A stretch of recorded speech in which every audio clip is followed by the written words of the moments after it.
সবাইকে দৃষ্টি আকর্ষণ করছি, এখানে 144 জনের গাড়ি, আপনারা সবাই মাঠের ওই পারে চলে যান। ঝিনাইদহের মহেশপুরে জঙ্গি আস্তানায় পুলিশের অভিযানে আত্মঘাতী হামলা ও গুলিতে 2 জঙ্গি নিহত, আহত 2 পুলিশ কর্মকর্তা।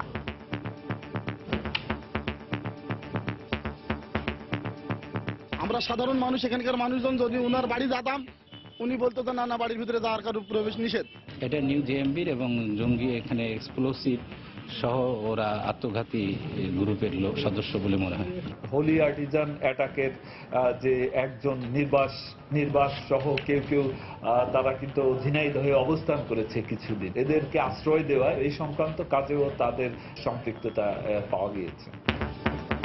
আরেক বাড়ি থেকে 8টি বোমা ও অস্ত্রসহ 2 জনকে আটক। দেখছিলেন প্রধান শিরোনাম। সন্ধ্যার সময় সঙ্গে আছি আমি হাফসাতুন্নেসা এবং আমি পারমিতা হিম। এবার অন্যান্য শীর্ষ সংবাদ। জাতীয় পার্টির নেতৃত্বে 58টি দল দিয়ে সম্মিলিত জাতীয় জোট নামে নতুন জোটের ঘোষণা এরশাদের। মহাজোটে থাকা না থাকা নিয়ে সিদ্ধান্ত প্রথম বৈঠকে। দেশব্যাপী সাংগঠনিক সফর শেষে নির্বাচনকালীন সহায়ক সরকারের রূপরেখা দেবে বিএনপি, দাবি না মানলে আন্দোলনের হুঁশিয়ারি। বিএনপির ভিশন 2030 রাজনৈতিক ভাওতাবাজি, বললেন ওবায়দুল কাদের। এমপিদের সামাজিক যোগাযোগ মাধ্যমে সক্রিয় হওয়ার আহ্বান। সুনামগঞ্জে হাওরের ফসল রক্ষা বাঁধ নির্মাণে দুর্নীতি তদন্তে পানি উন্নয়ন বোর্ডের 17 প্রকৌশলীকে দুদকে ডেকে নিয়ে তথ্য সংগ্রহ। এবং কৌশলে ডেকে নিয়ে রাজধানীর বেসরকারি বিশ্ববিদ্যালয়ের 2 ছাত্রীকে ধর্ষণের অভিযোগ। অভিযুক্তরা ধর্ণাঢ্য হওয়ায় মামলা নিতেও গড়িমসি।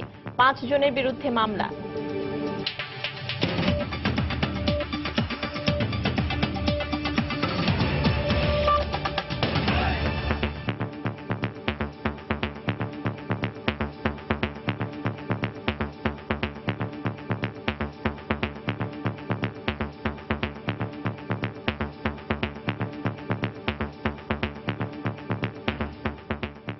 ঝিনাইদহের মহেশপুরের বজ্রাপুরে জঙ্গি আস্তানায় পুলিশের অভিযানে আত্মঘাতী বোমা বিস্ফোরণে তুহিন নামে 90 জেএমবির 1 সদস্য ও গুলিতে আরও একজন নিহত হয়েছে। এ ঘটনায় আহত হয়েছেন পুলিশের 2 কর্মকর্তা। বিকেলে ডিএমপি মিডিয়া সেন্টার প্রেস ব্রিফিংয়ে কথা বলেন কাউন্টার টেরোরিজম ইউনিটের প্রধান মনিরুল ইসলাম। এদিকে সন্ধ্যায় বাড়ির ভেতরে অভিযান শুরু করেছে ঢাকা থেকে যাওয়া বোমা নিষ্ক্রিয়কারী দল। নিরাপত্তার জন্য ঘটনাস্থলের আশপাশে 144 ধারা জারি করেছে প্রশাসন। এছাড়া সদরের লেবুতলায় আরও একটি আস্তানা থেকে বিস্ফোরক সহ 2 জনকে আটক করা হয়েছে। বিস্তারিত ডেস্ক রিপোর্টে। গোয়েন্দা তথ্য এবং আটককৃত 90 জেএমবির সদস্য শামীমের দেয়া তথ্যের ভিত্তিতে সকালে ঝিনাইদহের মহেশপুর উপজেলার বজ্রাপুর গ্রামে অভিযানে যায় পুলিশের কাউন্টার টেরোরিজম ইউনিটের একটি দল। এক পর্যায়ে গ্রামের হঠাৎপাড়া এলাকার জহির মিয়ার বাড়িতে অভিযানের সময় বাধাপ্রাপ্ত হন তারা। এখানে 144 জনের গাড়ি, আপনারা সবাই মাঠের ওই পারে চলে যান। এই সময় জোর করে বাড়ির ভেতরে ঢুকতে গেলে আত্মঘাতী বোমা বিস্ফোরণ ঘটায় বাড়ির বাসিন্দারা। এতে ঘটনাস্থলেই একজন নিহত হন। আহত হন পুলিশের কাউন্টার টেরোরিজম ইউনিটের এডিসি নাজমুল করিম এবং পুলিশের উপপরিদর্শক মহসিন। এ সময় আত্মরক্ষার্থে পুলিশও পাল্টা গুলি চালায়, এতে নিহত হন আরও একজন। এদিকে আহত মহসিনকে ঝিনাইদহ সদর হাসপাতালে এবং এডিসি নাজমুলকে উন্নত চিকিৎসার জন্য ঢাকায় আনা হয়েছে। ওরা 2 দিকে দরজা আছে, গেট দেওয়া থাকে, ওরা খাস্তা মাস্তা বানায়, এইটাই জানি। তাছাড়া আর মেয়ে ছেলে পিলে ওদের পর্দাশীলী থাকে, ওরা বাড়ির ভিতরে কাউরি জাতি দেয় না। মানুষের সঙ্গে খুব একটা মিশে না, ওর মতো না থাকে। ওর বাড়ির যে সমস্ত লোকজন আসে, আমরা জিজ্ঞেস করছিলাম যে কারা এসব, আমার ভাই। যে 2 জন মারা গিয়েছে এই 2 জনই আব্দুল্লাহর বাড়িতে তারা অবস্থান করত। ঢাকা হোলি আর্টিজান অ্যাটাকের যে একজন নির্বাস সহ কেউ তারা কিন্তু ঝিনাইদহে অবস্থান করেছে কিছুদিন। এদেরকে আশ্রয় দেওয়া এই সংক্রান্ত কাজেও তাদের প্রাথমিক জিজ্ঞাসাবাদে শামীমের সম্পৃক্ততা পাওয়া গিয়েছে। এ ঘটনায় বাড়ির মালিক জহির মিয়া ও তার ছেলে জসিম ছাড়াও আলম নামে একজনকে জিজ্ঞাসাবাদের জন্য আটক করা হয়েছে। এছাড়া নিহতরা 90 জেএমবির সদস্য বলে নিশ্চিত করেছে পুলিশ। বাইরে যার ডেড বডি পড়ে আছে তাকে বাড়িওয়ালা বলছে তুহিন, কিন্তু সেটি তার প্রকৃত নাম কিনা নাকি সাংগঠনিক নাম সে বিষয়ে তো আমরা পরে জানাতে পারবো। এটা নিউ জেএমবির এবং জঙ্গি এখানে এক্সপ্লোসিভ সহ ওরা আত্মঘাতী গ্রুপের সদস্য বলে মনে হয়। সকালে ঝিনাইদহের সদর উপজেলার লেবুতলা গ্রামে আটককৃত শামীমের বাড়িতে অভিযানে চালায় কাউন্টার টেরোরিজম ইউনিটের আরও একটি দল। সেখান থেকে 8টি বোমা এবং একটি পিস্তল সহ 2 জনকে আটক করা হয়। সময় সংবাদ, ঝিনাইদহ। দর্শক, এই মুহূর্তে ঝিনাইদহের মহেশপুরের বজ্রাপুর এলাকায় আছেন সহকর্মী তরিকুল ইসলাম। জঙ্গি আস্তানায় চলা অভিযানের সবশেষ খবর জানতে সরাসরি চলে যাচ্ছি তার কাছে। তরিকুল, মহেশপুরের বজ্রাপুর এলাকার যে অবস্থা সেটি হচ্ছে যে 6টার দিকে আনুমানিক কাউন্টার টেরোরিজম ইউনিটের যে বোমা ডিসপোজাল টিম ভিতরে প্রবেশ করেছিল ডিআইজির নেতৃত্বে, তারা কিন্তু এখনো ভিতরে অবস্থান করছেন এবং এই মুহূর্তে আমরা কিছু আগে এখানে একটি বিকট শব্দ আমরা শুনতে পেলাম জঙ্গি আস্তানা যেটি, সেখান থেকে। তো এখানে কখন এই অপারেশনটা কিভাবে শেষ করবে এখনো পর্যন্ত, ভিতরে কি অবস্থা বিরাজ করছে, যেহেতু সন্ধ্যা ঘনিয়ে এখন রাত হয়ে গেছে, যে কারণে আসলে এখান থেকে কিছুই আমরা বোঝা যাচ্ছে না, চারিদিকে অন্ধকার এবং এখানে সংবাদকর্মী এবং প্রশাসনের লোক ছাড়া এবং চারিদিকে নিরাপত্তা কর্মীদের, নিরাপত্তা বাহিনীর যে কড়া নিরাপত্তা, তার মধ্য দিয়ে কিন্তু এই অভিযান কিন্তু চলছে। তো আপনারা জানেন যে সকাল থেকে ভোর থেকে কিন্তু এই অভিযানে 2 জন জঙ্গি নিহতর খবর আমরা পেয়েছি এবং এর পাশাপাশি সদরের লেবুতলা এলাকায় কিন্তু আরেকটি জায়গায় বাড়িতে অভিযান পরিচালিত হয়েছিল এবং সেখান থেকে 8টি বোমা এবং পিস্তল সহ আরো কিছু সরঞ্জাম উদ্ধার করেছিল র্যাবের যে কাউন্টার টেরোরিজম ইউনিট আছে তারা, এবং সেখানে অভিযান সমাপ্ত করেই এইখানে অভিযানটা এখনো পরিচালিত হচ্ছে। তবে আমরা এই মুহূর্তে আমাদেরকে আসলে কোনো তথ্য আমরা তাদের কাছ থেকে আমরা পাচ্ছি না, যে কারণে প্রশাসন যখনই আমাদেরকে তথ্য দিবে আমরা সেই মুহূর্তে কিন্তু আমরা সাথে সাথে জানিয়ে দিব। তো আর একটু বলে রাখি যে গত 1 বছরের বেশি সময় ধরে ঝিনাইদহে গুপ্ত হত্যা সহ এখানে আরো কিছু যে ঘটনা এবং গত 22 তারিখে কিন্তু এরকম একটি জঙ্গি আস্তানারও সন্ধান পাওয়া গিয়েছিল। তো ধারণা করা হচ্ছে হোলি আর্টিজানে যে জঙ্গিরা সেখানে এই হত্যাকাণ্ডগুলো চালিয়েছিল তাদের সাথে এই জঙ্গিদের একটি যোগসাযোগ থাকতে পারে। তো সবকিছু আসলে এই অভিযানের পরে আমরা জানতে পারবো। আর অভিযানের কিন্তু কোনো নামকরণ এখনো আমাদেরকে জানানো হয়নি। তো সব মিলিয়ে এই মুহূর্তে এই জায়গাটা একটি কি বলবো নিরাপত্তা এবং নিস্তব্ধতা বিরাজ করছে এবং চাপা একটি অবস্থা এখানে বিরাজ করছে। এই ছিল আমার কাছে পারমিতা ঝিনাইদহের মহেশপুরের থেকে জঙ্গি অভিযানের সর্বশেষ। দর্শক, ঝিনাইদহের জঙ্গি আস্তানায় চলা অভিযানের সর্বশেষ খবরাখবর জানাচ্ছিলেন সহকর্মী তরিকুল ইসলাম। জাতীয় পার্টির নেতৃত্বে আত্মপ্রকাশ করল সম্মিলিত জাতীয় জোট নামে নতুন রাজনৈতিক জোট। 56টি অনিবন্ধিত দল সহ 58টি দল নিয়ে এ জোটের ঘোষণা দিলেন জাতীয় পার্টির চেয়ারম্যান হোসেন মোহাম্মদ এরশাদ।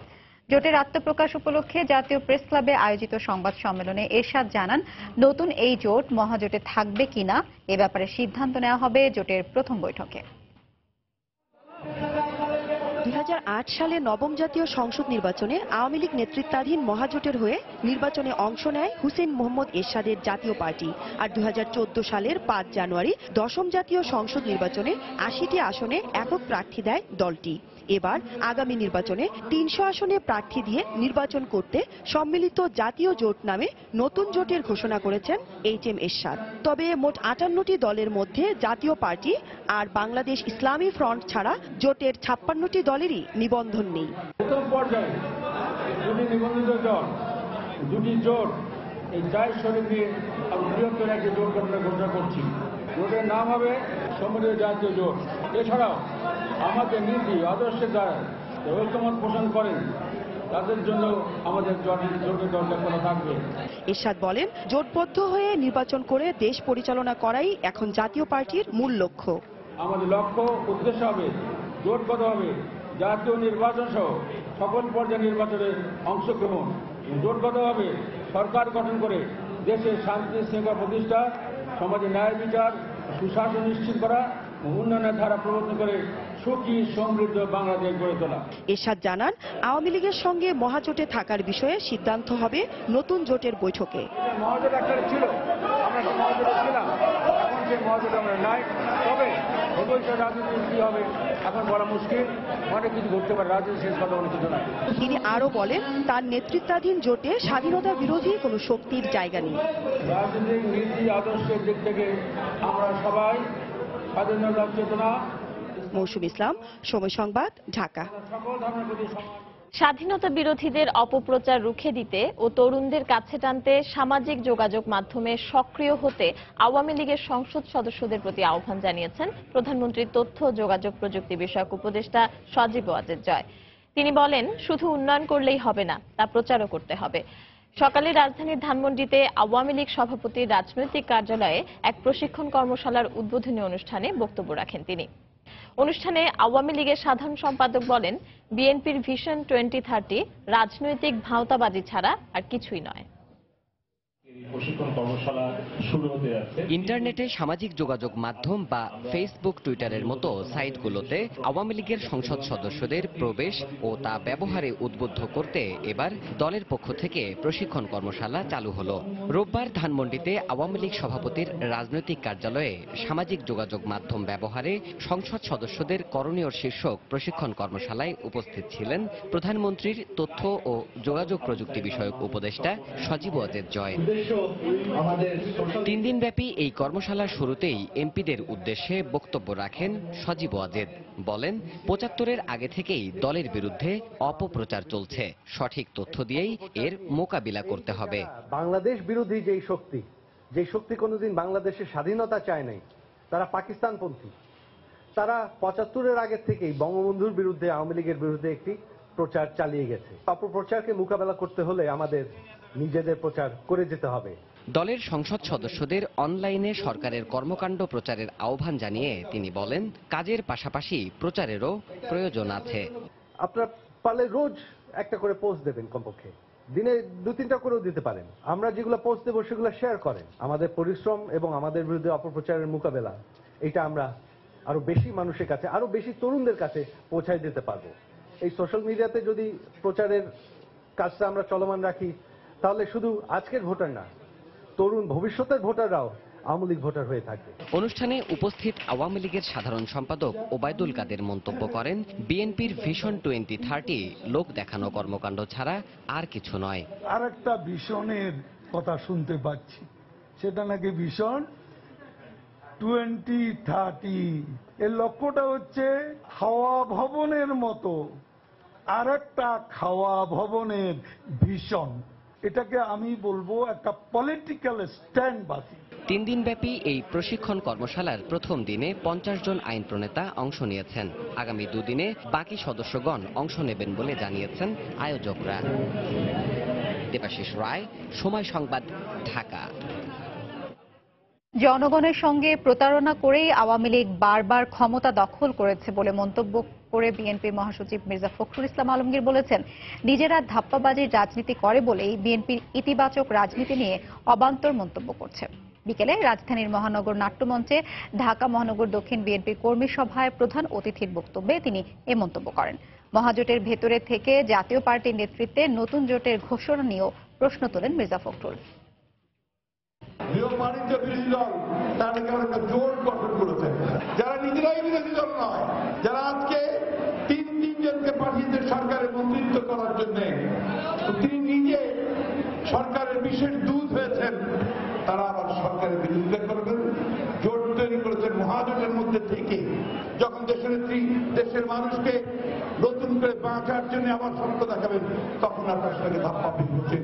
কারণ আপনারা ধাপ্পাবাজি রাজনীতি করেন, প্রতারণা করে করেই আপনারা বারবার ক্ষমতায় এসেছেন। বন্ধুগণ, আমরা সেই প্রতারণা রাজনীতি বিশ্বাস করি না।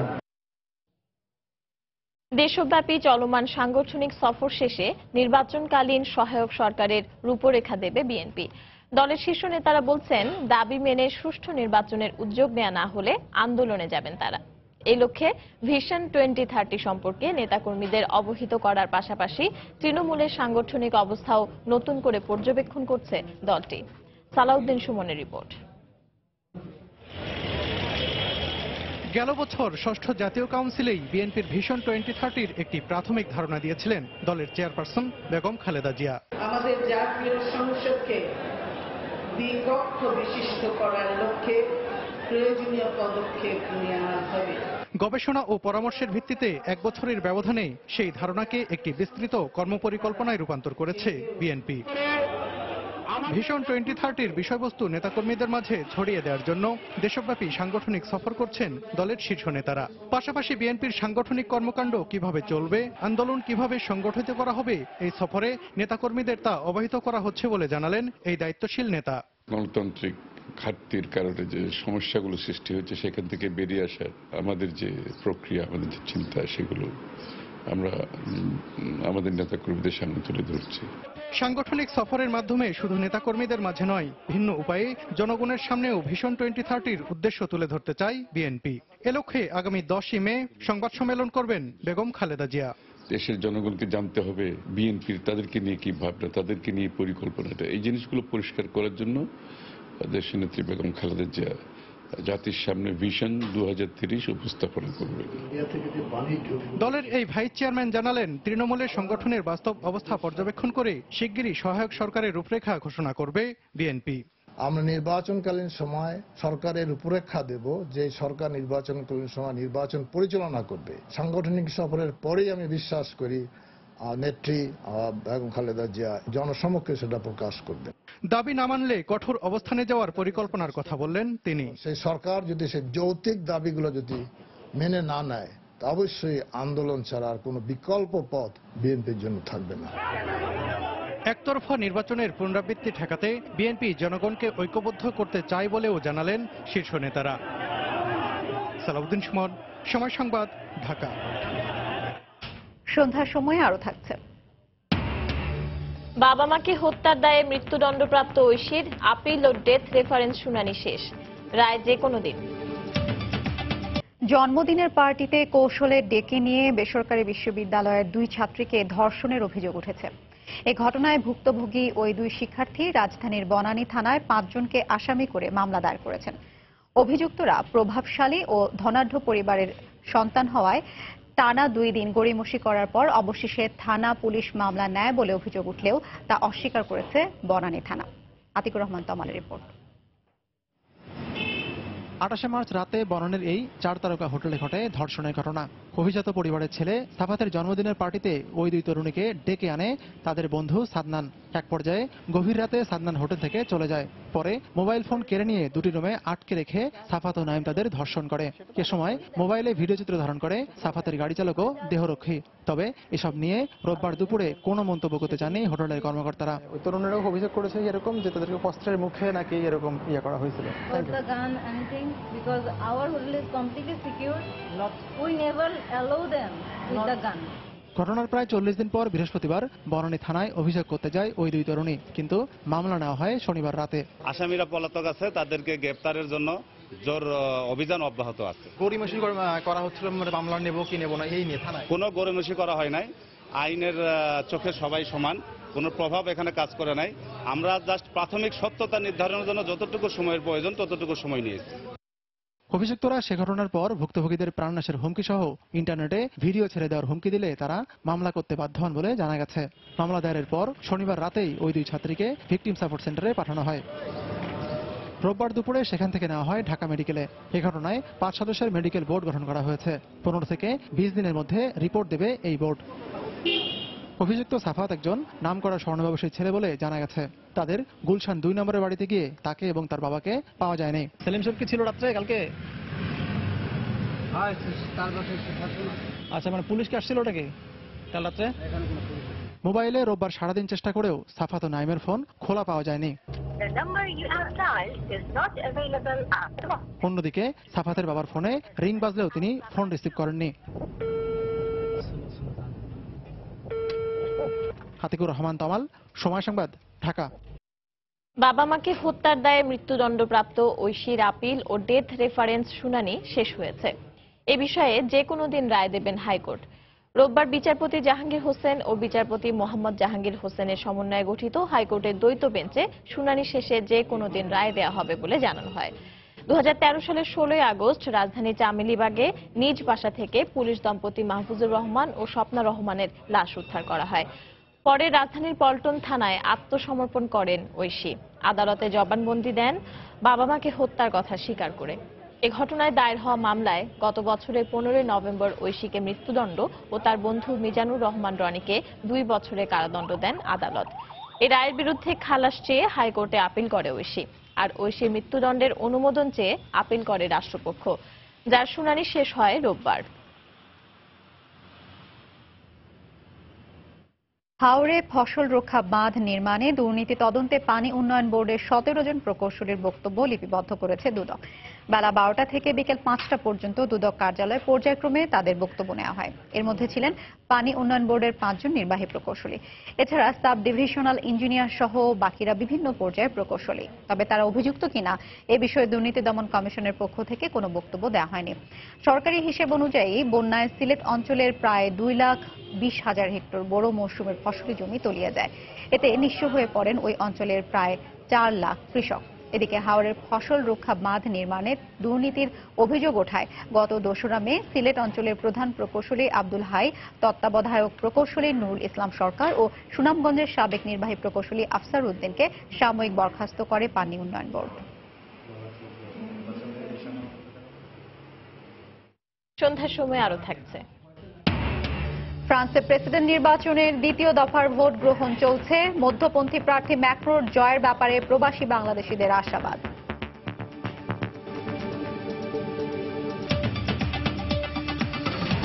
নিরাপদ ও পুষ্টিকর খাদ্য নিশ্চিত করতে বর্তমান সরকার বিভিন্ন প্রকল্প হাতে নিয়েছে বলে জানিয়েছেন খাদ্যমন্ত্রী অ্যাডভোকেট কামরুল ইসলাম।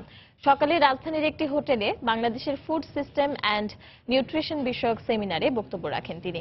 এ সময় মন্ত্রী আরো বলেন, বর্তমান সরকার মা ও শিশুর পুষ্টি নিশ্চিত করতে মাতৃত্বকালীন ভাতা প্রদান করছে। ফলে মাতৃমৃত্যু ও শিশু মৃত্যুর হার অনেক কমেছে। মাননীয় প্রধানমন্ত্রী মানুষের খাদ্য পুষ্টি নিরাপত্তা জীবন মান উন্নয়ন করতে বদ্ধপরিকর। সে নীতি ও লক্ষ্যে আমরা মাননীয় প্রধানমন্ত্রীর দিক নির্দেশনায় নীরবভাবে আমরা কাজ করে যাচ্ছি। জাতির পিতা দেখিয়ে যাওয়া পথ অনুসরণ করে আমরা দুর্বার গতিতে আমাদের লক্ষ্যের দিকে এগিয়ে যাচ্ছি। একজন মার তার পুষ্টির জন্য সন্তান যখন তার গর্ভে আসে তখন তার যেমন পুষ্টির প্রয়োজন, তার সন্তানেরও পুষ্টির প্রয়োজন। সেই লক্ষ্যে কিন্তু তিনি মাতৃত্বকালীন ভাতা চালু করেছেন। পুষ্টিকর খাদ্য নিশ্চয়তার জন্য যা যা করার, আমাদের সেফ ফুড অ্যাক্ট হয়েছে, সেফ ফুড অথরিটি হয়েছে, তারা কিন্তু কাজ করে যাচ্ছে। এই যা কিছু করার আমরা কিন্তু সবকিছুই করছি এবং আমাদের সন্তানদের, আমাদের ভবিষ্যৎ বংশধরকে যাতে পুষ্টিকর খাদ্য পায় এবং তারা যাতে সুখী সমৃদ্ধশালী দেশের নাগরিক হিসাবে সুস্বাস্থ্যের অধিকারী হয়, সেই লক্ষ্যে কিন্তু আমাদের কর্মসূচি এবং আমরা কাজ করে যাচ্ছি। আসন্ন বর্ষা মৌসুম নিয়ে আতঙ্কে ঢাকা উত্তর সিটি কর্পোরেশনের বাসিন্দারা। বৃষ্টিতে জলাবদ্ধতার আশঙ্কা তাদের। খাল দখল ও ভরাট হয়ে যাওয়ায় এর কারণ বলে দাবি স্থানীয় জনপ্রতিনিধির। দায়িত্বপ্রাপ্ত সংস্থাগুলো বলছে, অতীত অভিজ্ঞতা কাজে লাগিয়ে এবারের বর্ষা মৌসুমে জলাবদ্ধতা মোকাবিলায় ব্যাপক প্রস্তুতি রয়েছে তাদের। 2 সিটি কর্পোরেশন এলাকায় বর্ষাকালীন প্রস্তুতি নিয়ে 2 পর্বের ধারাবাহিক রিপোর্ট করেছেন মিজানুর রহমান খবির। আজ দেখবেন প্রথম পর্ব। ঢাকা উত্তর সিটি কর্পোরেশনের আওতায় থাকা বৃহত্তর মিরপুরের পল্লবী এলাকার দৃশ্য এটি। বৃষ্টি শেষ হওয়ার 2 দিন পরেও মূল সড়ক থেকে পানি সরেনি। সবচেয়ে উঁচু এলাকা মিরপুরের মধ্যে এখনো দেখেন এই রাস্তার উপরে পানির এই অবস্থা। আরো বৃষ্টি আসলে যে কি অবস্থা হবে। এইভাবে চলাচল করতে খুবই কষ্ট হচ্ছে, মানে বর্ষায় তো আরো সমস্যা হবে, এজন্য খুবই আতঙ্কে আছি। অধিবাসীরা জানান, তুরাগ সহ মিরপুরের অনেকগুলো বড় ও শাখা খাল ভরাট হয়ে অস্তিত্ব হারিয়েছে অনেক আগেই। স্থানীয় সংসদ সদস্য দাবি করেন, 2011 সাল থেকে কয়েকবার খাল খননের পদক্ষেপ ও জাতীয় সংসদে সংশ্লিষ্ট মন্ত্রীর দৃষ্টি আকর্ষণ করেও সমাধান পাননি। তত্ত্বাবধায়ক সরকার আমলে, ওই আমলে ইস্টার্ন হাউজিং এর এই পুরো খালটাই বুঝে দেওয়ার কথা ছিল আপনার ওয়াসাকে, কিন্তু আজও পর্যন্ত বুঝাইতে পারে নাই। এখানে 3-4টা খাল, আজও পর্যন্ত একটা খালি আমরা বের করতে পারিনি। আমার কথা হলো যে ইস্টার্ন হাউজিং এর ব্যবসার নামে এর পিছনে কে আছে? ঢাকা ওয়াসার দাবি, বারবার খাল পরিষ্কার করেও বর্জ্যমুক্ত করা সম্ভব হচ্ছে না। আবাসন প্রতিষ্ঠানের দ্বারা বেদখল করা খালগুলো উদ্ধারে বর্ষার আগেই যৌথভাবে পদক্ষেপ নেওয়া হবে। নিম্নাঞ্চলগুলোকে ভরাট করা হয়েছে, যে সমস্ত কারণে এই জলজটটা যেতে যথেষ্ট সময় লাগে। উত্তরের মেয়র মহোদয়ের সহ আমরা একটা মিটিং করেছি এবং আমরা তৎক্ষণাৎ তাদেরকে চিঠি দিয়েছি, খোঁজ নেব যে এখনো ডেডলাইনের মধ্যে করেনি কেন, যত তাড়াতাড়ি পারবো করিয়ে নেব। নগর কর্তৃপক্ষ জানান, ঢাকা উত্তরের বেশিরভাগ এলাকাতেই ড্রেন তৈরি ও পরিষ্কার করার কাজ প্রায় শেষ পর্যায়ে। ওয়াসা সহ অন্যান্য সেবা সংস্থার সাথে সমন্বয় করে বর্ষাকালীন প্রস্তুতি রয়েছে। এবার নতুন করে যে সংস্কার কাজগুলো নির্মাণ পুনর্নির্মাণের কাজ হচ্ছে, ফলে অবস্থার বেশ কিছুটা উন্নতি হবে বলে আমরা আশা করছি। খালগুলো পুরোপুরি সংস্কার না করে কেবল নতুন ড্রেনের উপর ভরসা করে কতটা সফল হবে ওয়াসা ও সিটি কর্পোরেশন, সে ব্যাপারে অনেকটাই সন্দিহান স্থানীয় জনগণ। মিজানুর রহমান খবির, সময় সংবাদ, ঢাকা। বিশ্বকবি রবীন্দ্রনাথ ঠাকুরের ১৫৬তম জন্মবার্ষিকী উপলক্ষে সিরাজগঞ্জের শাহজাদপুরে নানাভাবে সাজিয়ে তোলা হয়েছে কবির কাঠারি বাড়ি। এর মধ্যে সব ধরনের প্রস্তুতি সম্পন্ন হয়েছে। ধুয়ে মুছে পরিষ্কার করা হয়েছে কবির ব্যবহৃত জিনিসপত্র। উৎসব উপলক্ষে ব্যস্ত সময় পার করছেন স্থানীয় শিল্পীরা। কবির স্মৃতিধন্য কাছারি বাড়ি দেখতে এরই মধ্যে আসতে শুরু করেছেন বিভিন্ন বয়সী মানুষ। কাল থেকে শুরু হবে সাংস্কৃতিক অনুষ্ঠান সহ সপ্তাহব্যাপী রবীন্দ্র মেলা। এদিকে অনুষ্ঠানকে সামনে রেখে নিরাপত্তা ব্যবস্থা জোরদার করেছে আইনশৃঙ্খলা রক্ষা বাহিনী।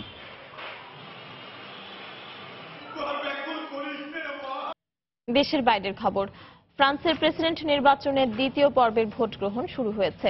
স্থানীয় সময়ে সকাল ৮টায় শুরু হয়ে রাত ৮টা পর্যন্ত চলবে ভোট গ্রহণ। নির্বাচন পূর্ব বিভিন্ন জরিপে মধ্যপন্থী প্রার্থী ইমানুয়েল ম্যাক্রো তার প্রতিদ্বন্দ্বী কট্টর ডানপন্থী ম্যারি লপেনের চেয়ে এগিয়ে রয়েছেন। প্রবাসী বাংলাদেশিরাও ম্যাক্রোর বিজয়ের ব্যাপারে আশা প্রকাশ করেছেন। প্যারিস থেকে বিস্তারিত জানিয়েছেন ফ্রান্স প্রতিনিধি লুৎফুর রহমান বাবু। প্রথম দফা ভোট শেষে কোনো একক প্রার্থী 50% উপরে ভোট না পাওয়ায় দ্বিতীয় দফার সকাল 8টা থেকেই ভোট গ্রহণ শুরু হয়েছে এবং ভোটাররা নির্বিঘ্নে তাদের ভোটাধিকার প্রয়োগ করছেন এবং নির্বাচন উপলক্ষে নিরাপত্তা ব্যবস্থা ব্যাপকভাবে গ্রহণ করা হয়েছে এবং নিরাপত্তা কর্মীরা বিভিন্ন গুরুত্বপূর্ণ স্থাপনা সহ বিভিন্ন জায়গায় টহল দিচ্ছেন। নানা হিসাব নিকাশ এবং জনমত জরিপে দেখা যাচ্ছে এবং নির্বাচন সংশ্লিষ্ট বিশেষজ্ঞরাও মনে করছেন যে এই নির্বাচনে এখন পর্যন্ত ইমানুয়েল ম্যাক্রোনি ভোটারদের কাছে এগিয়ে আছেন এবং তিনি হয়তো শেষ পর্যন্ত এই নির্বাচনে হয়তো বা জয়ী হতে চলেছেন। এই ভোটারদেরকে তিনি তার দিকে আকৃষ্ট করতে পেরেছেন তার উদারনীতির কারণে এবং অপরদিকে ফ্রন্ট ন্যাশনালের যে প্রার্থী মেরিন লুপেন কিন্তু তিনি অভিবাসন বিরোধী সহ বিভিন্ন কারণে ভোটারদেরকে তার দিকে ততটা আকৃষ্ট করতে পারেননি। প্রথম দফা নির্বাচনের মতো দ্বিতীয় দফা নির্বাচনেও প্রবাসী বাংলাদেশিরা তাদের ভোটাধিকার প্রয়োগ করছেন এবং ভোটাধিকার প্রয়োগ শেষে তারা তাদের প্রতিক্রিয়া জানিয়েছেন যে ইমানুয়েল ম্যাক্রন যদি নির্বাচিত হয়ে আসেন তাহলে অভিবাসন আইনে যে সহজ পদ্ধতি আছে সেটি থাকবে, একই সাথে সন্ত্রাস মোকাবেলা এবং তিনি নির্বাচিত হয়ে আসলে ব্যবসা বাণিজ্য এখানে আরো চাঙ্গা হবে বলে তারা তাদের মতামত জানিয়েছেন। যারা আমরা বাংলাদেশি এদেশে আছি, বিভিন্ন ক্ষেত্রে আমরা কার্যক্রমে আছি, তাদের সবার প্রার্থী হচ্ছেন ইমানুয়েল ম্যাক্রন, কারণ উনি যতটুকু উদারভাবে আমাদের পাশে থাকতে পারবেন। মারিন লোপেনের বক্তৃতায় দেখা গেছে উনি সম্পূর্ণ বিদেশি বিরোধী। জনাব ম্যাক্রন উনি প্রবাসীদের স্বার্থকে সংরক্ষণ করার জন্য এবং স্থবির অর্থনীতিকে এগিয়ে নিয়ে যাওয়ার জন্য ফ্রান্সকে বিশ্ব দরবারে তুলে ধরার জন্য যে প্রতিজ্ঞাবদ্ধ, সেই জন্য বাংলাদেশি সকল কমিউনিটির এই প্রবাসী বান্ধব এই নেতাকে গ্রহণ করেছে বলে আমার বিশ্বাস। জনমত জরিপগুলা সাধারণত নির্বাচনের যথেষ্ট প্রতিফলিত হয়, সেক্ষেত্রে আমরা মনে করি ম্যাক্রনি আজকের এই নির্বাচনে আসবেন, জয়ী হয়।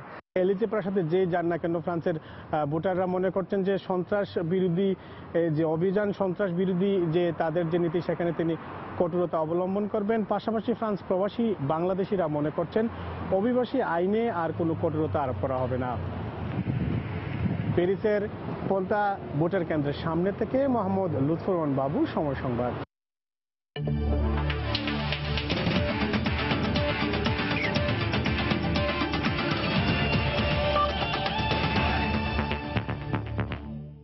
ঢাকা প্রিমিয়ার লিগের খবর। ঐতিহ্যবাহী আবাহনী মোহামেডানের দ্বৈরথ কাল।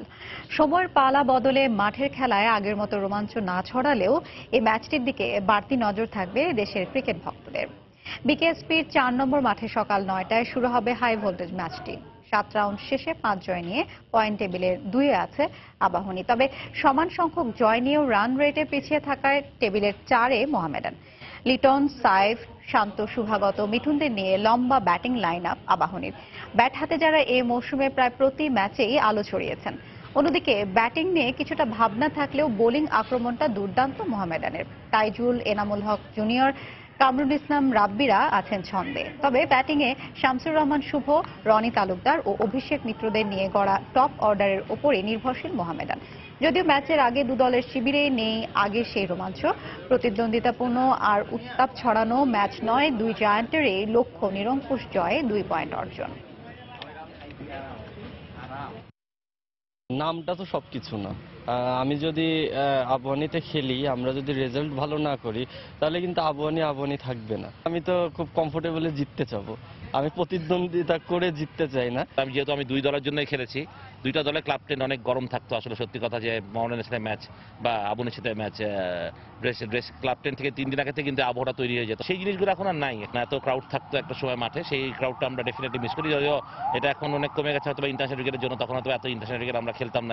যখন আগে দেখছি তখন তো সবসময় শুনছি যে আবাহনী মোহামেডান ম্যাচটা আসলে অনেক গুরুত্বপূর্ণ বা খুব ফাইটিং ম্যাচ হয়। তো আমি অ্যাজ এ প্লেয়ার হিসেবে এবার আমি খেলতেছি মোহামেডানে, তো আমরা ওইভাবেই প্রিপারেশন নিচ্ছি বা ম্যাচটা আসলে অনেক উত্তেজনামূলক হয়। এমনিতে সন্ধ্যার সময়ের এ পর্যায়ে শীর্ষ সংবাদ জানিয়ে দিচ্ছি আরেকবার। ঝিনাইদহে জঙ্গি আস্তানায় পুলিশের অভিযানে আত্মঘাতী হামলা ও গুলিতে 2 জন নিহত, 2 পুলিশ কর্মকর্তা আহত। আরেক বাড়ি থেকে বোমা অস্ত্রসহ 2 জনকে আটক। জাতীয় পার্টির নেতৃত্বে 58টি দল নিয়ে সম্মিলিত জাতীয় জোট নামে নতুন জোটের ঘোষণা এরশাদের। মহাজোটে থাকা না থাকা নিয়ে সিদ্ধান্ত প্রথম বৈঠকে। দেশব্যাপী সাংগঠনিক সফর শেষে নির্বাচনকালীন সহায়ক সরকারের রূপরেখা দেবে বিএনপি, দাবি না মানলে আন্দোলনের হুঁশিয়ারি। বিএনপির ভিশন 2030 রাজনৈতিক ভাওতাবাজি, বললেন ওবায়দুল কাদের। এমপিদের সামাজিক যোগাযোগ মাধ্যমে সক্রিয় হওয়ার আহ্বান। এবং কৌশলে ডেকে নিয়ে রাজধানীর বেসরকারি বিশ্ববিদ্যালয়ে 2 ছাত্রীকে ধর্ষণের অভিযোগ। অভিযুক্তরা ধনাঢ্য হওয়ায় মামলা নিতেও গড়িমসি, 5 জনের বিরুদ্ধে মামলা। দর্শক, এই ছিল সন্ধ্যার সময়ে। যে কোনো খবর পেতে ভিজিট করুন সময় নিউজ.টিভি আর সঙ্গে থাকুন সময়ে।